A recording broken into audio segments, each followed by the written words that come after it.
Šiandien kviečiu susipažinti su Sula. Iš tikrųjų gavau pastabą iš Sulos asmeninės savanorės. Kodėl Sulai nėra pristatymo video, atik maište.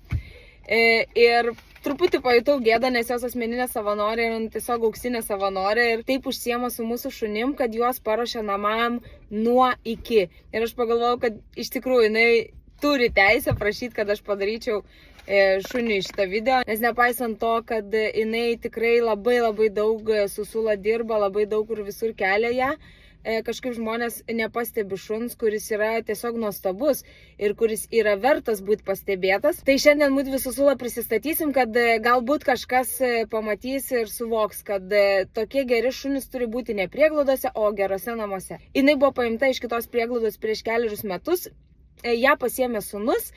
Ir labai neilgai trukus jisai išvažiavo gyventi užsienį ir paliko Sulą savo mamai. Mama pasodino Sulą prie būdos, man atrodo, kad voljerė, nežinau, ar prie grandinės, nesvarbu. Nematau skirtumo iš tikrųjų.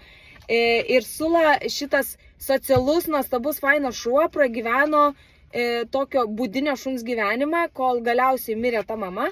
Ir Sula pagaliau turėjo galimybę pakeisti tą savo gyvenimą. Ir jinai atvažiavo pas mus, jinai atvažiavo su geroku viršsvoriu, kaip labai daug šunų pas mus atvažiuoja. Dabar jinai yra atletiška, liekna, graži. Ir dabar jinai yra išsilavinusi, pasiruošusi vykti namo. Jinai yra apskritai šuo, kurio aš linkėčiau bet kuriam šeimininkui, kuris nori gero šuns. Pirmiausias dalykas, kurį paminėčiau apie Sulą ir kuris yra labai fainas, netgi be jokio mūsų indėlio ar ten kažkieno kito, tai yra labai socialus ir, aš galėčiau pavadinti švarios galvytės šuniukas. Nes jinai nuo pat pradžio atvykimo pas mus, jinai neturėjo jokių problemų, jokių tenai didelių baimių, netgi to, ko jinai nebuvo pripratus matyti gyvenime, jinai kažkaip labai neišsigasdavo, greit susipažindavo ir jai puikiai sekasi visame kame. Vienas dalykas yra, kad jinai yra linkusi pareikalauti to, ko jinai nori. Kaip čia pasakyti, šuo, kuris išreiškia savo nuomonę ir geriau reikėtų neužsileisti ant galvos, geriau įsivesti taisyklės ir kad jinai puikiai žinotų, kad jai nereikia kažko ten reikalauti ir kad jums būtų lengva bendrauti su ja. O šiaip tai yra šuo, apie kurį galiu pasakoti tik tai geriausius dalykus. Pagrindinis dalykas, kurį tikrai turiu paminėti, kad tai yra šuo, su kuriuo lengva visur.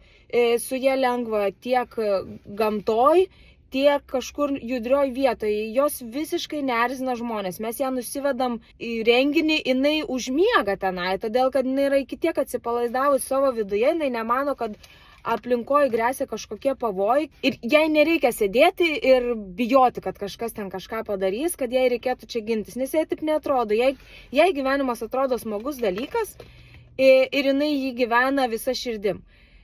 Kitas dalykas, kuris yra fainas, kad jinai turi tikrai labai imlią galvytę. Jos asmeninė savanorė yra šunų trenerė, kuri beje per tą patį renginį, apie kurį minėjau, labai puikiai pateikė ją kaip pavyzdį griovimą to mito, kur sako, seno šuns naujų triukų neišmokysi. Sulai yra 7 metai. Jinai mokytis pradėjo tik tai sulaukus tų 7 metų ir tik patekus pas mus, nes iki tol jinai nieko tokio įdomaus neveikė. Ir jinai kuo puikiausiai išmoko visko, ko ją mokė. Jinai išlaikė egzaminą, jinai dabar yra diplomuota šuo. Šeimininkui bus labai gerai gauti šunį, kuris jau moka mokytis, su kuriuo gali susikalbėti, nes būtent tas mokslas nėra tam, kad šuo atliktų komandas, kad šuo mokėtų atsisėsti, kada tu paprašai, ar ten atsistoti, kada tu paprašai. Ne. Mokymasis yra apie tai, kad tu galėtum su juo susikalbėti tiesiog gyvenimo eigoje.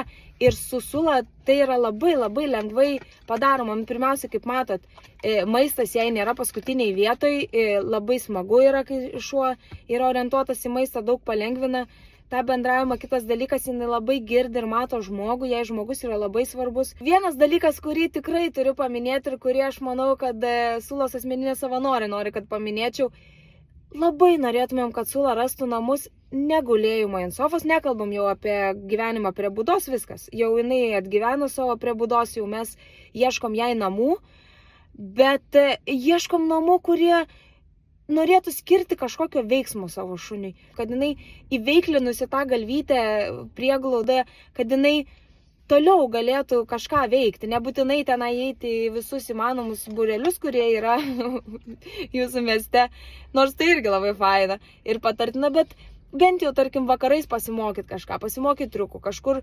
kažką išeiti. Ir čia ne vien dėl to, kad jums smagu pasirodyti prieš draugus, kokį turit protingą šuniuką. Ne, šito dalyko reikia pačiam šuniui. Todėl, kad šuo, kuris gyvenimo eigoj mokėsi ir įdarbino savo galvą, jisai ilgiau išlieka jaunatviškas, jisai ilgiau išlieka šviesaus proto. Argi mes nenorim, kad mūsų šuo kuo ilgiau išliktų aktyvus, greitai mąstantis ir susiorientuojantis ir mokantis su tavim bendrauti. Todėl mes labai tikimės, kad šitą smagią damą pamatys žmonės, kurie nori su šuniu kažką veikti, kurie nori, kad tas šuo būtų jų gyvenimo dalis, o ne, nežinau, ten interjero detalė. Nes kiekvienas šuo yra nusipelnęs būti šeimos narys, lydėti šeimininką, o Sula yra tam visiškai pasirengusi. Jinai visiškai tam puikiai tinkamas šuo. Nuostabus šuo. Ateik, Suliukai, pasakyk. Puikus esi šuo.